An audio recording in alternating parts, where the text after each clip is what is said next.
Hey everyone, thanks for believing in me and knowing that at some point I'd come back. I am here, and today I even have a special guest joining us.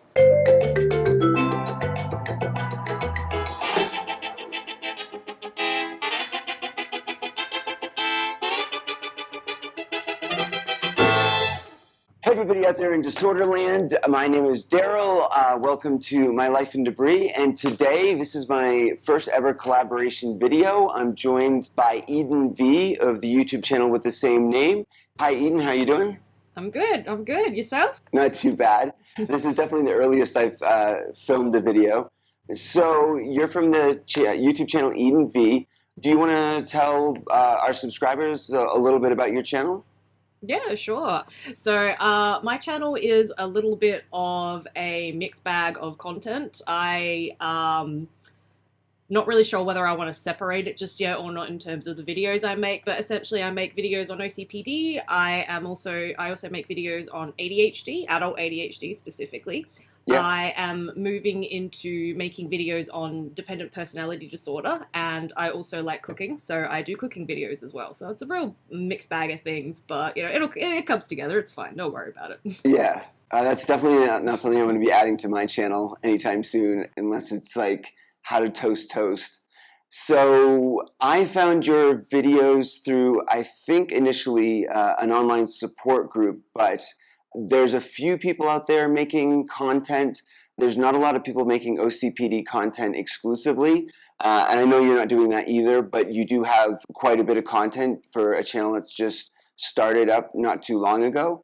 But immediately I thought you had an amazing camera presence. I thought that your videos were really well presented, and so I reached out to you, and I'm glad that we're able to do this collaboration. When was it that you first became aware that obsessive compulsive personality disorder was even a thing? So I first became aware of it when my psychiatrist told me that it was a thing. Although he introduced it to me as anancastic personality disorder and wrote it down for me because he said, "You'll probably Google it when you get home, so I'll write all this down for you," which was very gracious of him. So Very gracious. found very nice, yes.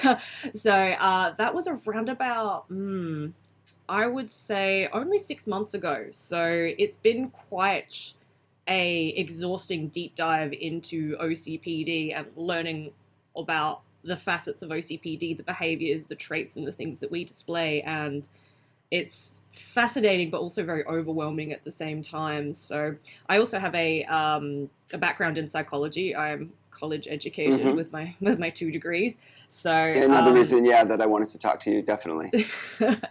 So whilst I do have quite a solid knowledge base in psychology, there's always room to learn more about it. So this is definitely a side of personality disorders that I knew nothing about. I wasn't fully aware that the C cluster of personality disorders actually existed. I was previously diagnosed with borderline personality disorder, which is very common, I hear, as well, to get misdiagnosed with borderline personality disorder, as there is some It seems to be, overlap. Yeah, so I didn't actually know that there was anything beyond cluster B, so here we are. So, yeah. That's interesting. It brings up 2 thoughts. One is, it's interesting that you were given the information by a psychiatrist, because it seems that overwhelmingly, in general, people seem to find OCPD on their own. It seems as though there's not a lot of therapists out there that are either aware of OCPD or are willing to kind of dole out that sort of information. That certainly wasn't the way I found out about OCPD, which is probably going on 12 or 13 years now. It was a matter of a relationship that was ending, and I knew it was a lot to do with me, and so I started researching a lot of unique characteristics that I had, and eventually, over time, stumbled across OCPD. So I think it's very interesting that it was your therapist that brought it up to you, and that makes me happy to know that there are at least some therapists out there that are working and with and understanding patients with OCPD.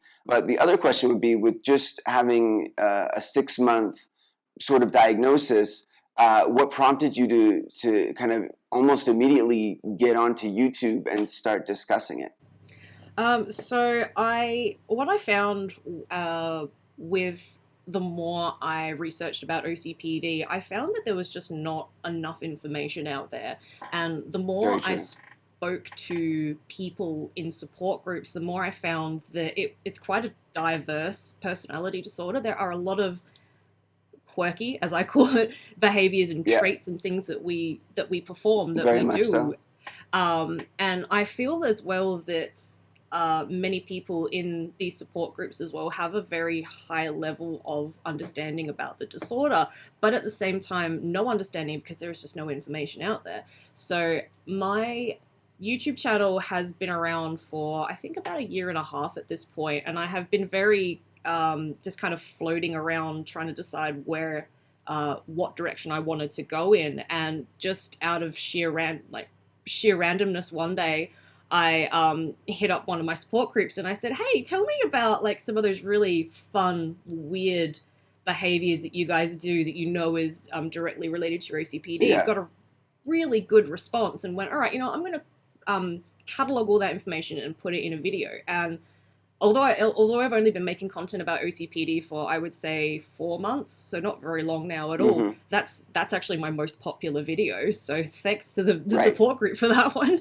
But Yeah. yeah, I think it is just there's just not enough information out there about it, and it's so easy as well to be misdiagnosed. Like I was misdiagnosed for such a long time, and Hmm.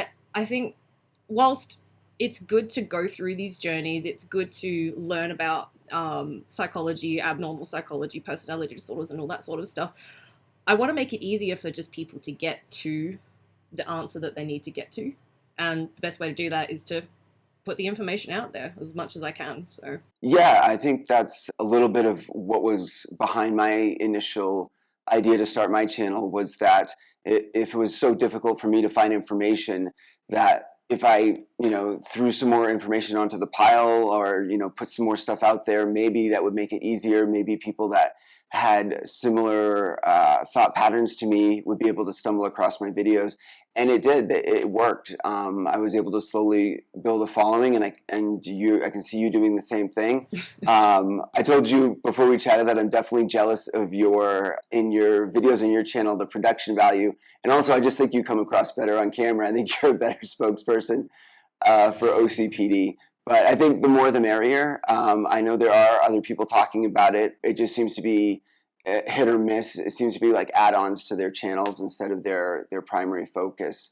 My last question before we get into the topic that we had discussed getting into would be, what are your future? Do you have any future plans for the channel? And if so, like what direction do you see this going in?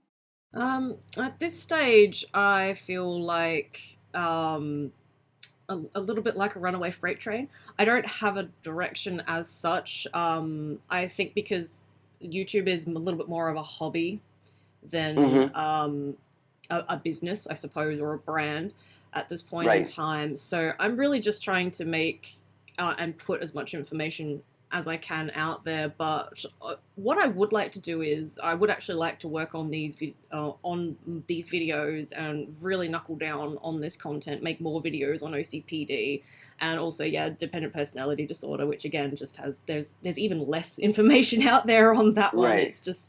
It's absolutely mind-boggling, and yeah, so I want to keep going with mental health. I think mental health is quite a personal passion of mine, and I think that's because I've had such a rocky, hard journey with with my Sure. own mental health. And if I can just help people, even if it's just putting the information out there, getting them to where they need to go faster, then if I could just help one person, Yeah, that's mission exactly what I accomplished. thought So when I started. Yeah, yeah, exactly. That you don't have to yeah. do more than that to kind of feel good about putting in all the effort. And the tricky thing is with I don't know about you, but with OCPD, I think it adds an extra element of difficulty, maybe multiple extra elements of difficulty as far as recording videos. I can go quite a while in between my content. Well, we're going to talk about that later, actually, this perfectionist mindset, Yeah. which actually you and I kind of agree that specific term maybe needs to be adjusted. But for me, I don't enjoy being in front of the camera, so that alone can cause huge gaps in between filming for me. So I don't know about you. Do you think that having OCPD makes the videos easier or harder to produce? Harder, definitely harder. I think. Okay, I'm not alone. Yeah, I think it's as we were saying before, perfectionism, which is something that I'm fascinated with, is my high level, almost unattainable standards of perfectionism. Yeah. It's like, yes, my videos might look good now, but yeah, it took me a good year and a half to get to that point, and even then, I still look at my videos and I go, oh, gosh, they could be better, you know. And it's just little things as well. Like, I find that when I'm working on content, because you're watching the same piece of content over and over and over again, right. you really start noticing the little things where you go, oh, I shouldn't have said that word, and oh, I shouldn't have done it that way, and oh, my hair is slightly askew there, I don't really like that. And it gets to a point where you feel like all these mistakes just kind of snowball, and you get to the end of the content. I usually get to about 2/3 of the way in of the final cut, and I will go, I can't release this. I can't release this. It is not perfect. It is not how I wanted people to see it. And then I have to go through this mammoth battle in my own brain of battling myself to have to push through that final obstacle to be able to go and get the content out. And so I think, like, there's a lot on my cutting room floor of just videos that I haven't released yet, and I think there always will be, but at least I know that the videos that are getting out there are pretty on point. The ones on the cutting room floor, we'll just ignore those for now, kind of thing. Yeah, I mean, in the beginning, it could take me, I might film for 2 hours just to get the 5 minutes of content that I needed. And I've experimented, I tell my audience that every now and then I experiment with going off script and just using a bulleted point list, and it just, so far, it hasn't worked for me. I've taken online classes to try and get more comfortable on camera. I've done everything I could imagine to try and get more comfortable on camera, but for me, right now, the scripts, I have a teleprompter that I use that I travel with, so at least I'm able to still be able to kind of engage with the camera. I also know maybe we're guilty of this right now, of doing a long introduction, but in my earlier videos, I remember the first time feeling like, oh, I'm a YouTuber because I got this really nasty comment. I'm like, now I've officially made it. And and every time I get one of those comments, it's always about my intros. They're like, get to the point, man. And even to this day, I really got to work at, like, if there's personal stuff I want to talk about or stuff to do with the channel, I try to put it at the end of the video now so that we get right into the topic. So what I think we should do here is we'll just pause and say goodbye for a second. And then when we come back on whoever channel we're on, we're going to start talking about the stigmas surrounding OCPD and mental health in general, and what are some of the concerns that we have and what are some of the solutions. So I'll say goodbye to you now, Eden, for a quick second, and then we'll jump back in and start discussing the topic I just mentioned. How does that sound? Yeah, that's brilliant. All right, I'll speak to you soon then. Hey everybody, thanks for sticking around to the end of the video. This marks the end of part 1 of my collaboration with Eden V. If you'd like to see part 2, and I encourage you to do so, please follow the link in the description and head over to her channel. See you guys next time.